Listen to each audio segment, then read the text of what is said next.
So I found out about the time timer maybe 5 years ago.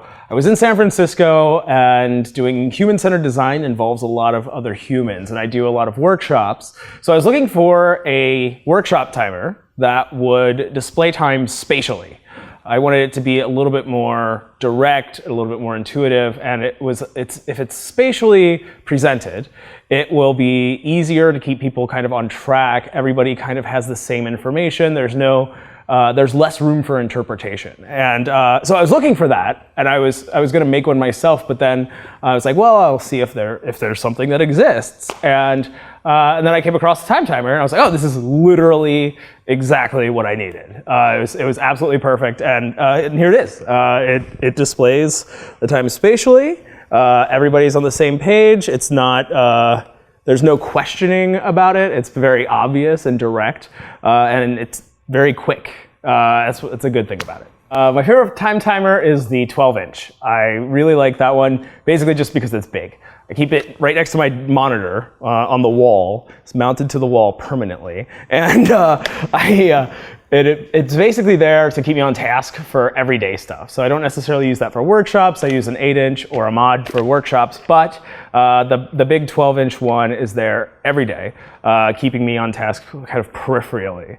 It's like a big red blob that lets me know subconsciously how much time I have left.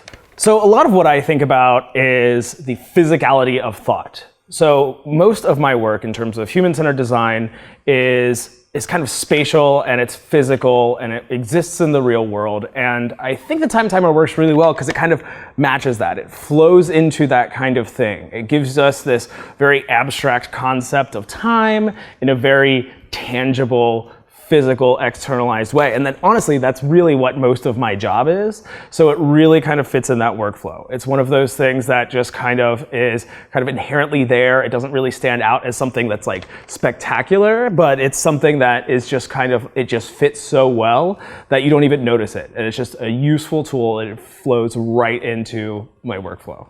So I would say on a day-to-day basis, the time timer has really kind of improved things when I have to sit down and kind of focus. So a lot of the problem with kind of working on more complex thought, so when you're writing code or you're doing something that kind of, it asks of you to hold things in your head, where a lot of this stuff is kind of procedural like thought that you kind of have to assemble, and it takes a while to get there.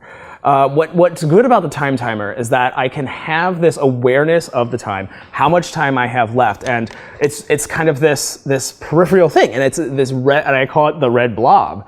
And the red blob gets smaller. I don't have to think about it. I don't have to look at like a normal clock and think about how much time I have left and look at the positioning of the hands or something like that. It's that physical, immediate, kind of guttural understanding of how much time I have left. So it allows me to hold those kind of complex thoughts in my head and just kind of keep going without having to worry about anything else, without having to worry about how much time I have left. When's my next meeting? Something like that. As long as that red blob is still there, and it will get smaller, then I can kind of keep working and not have to think about that anymore.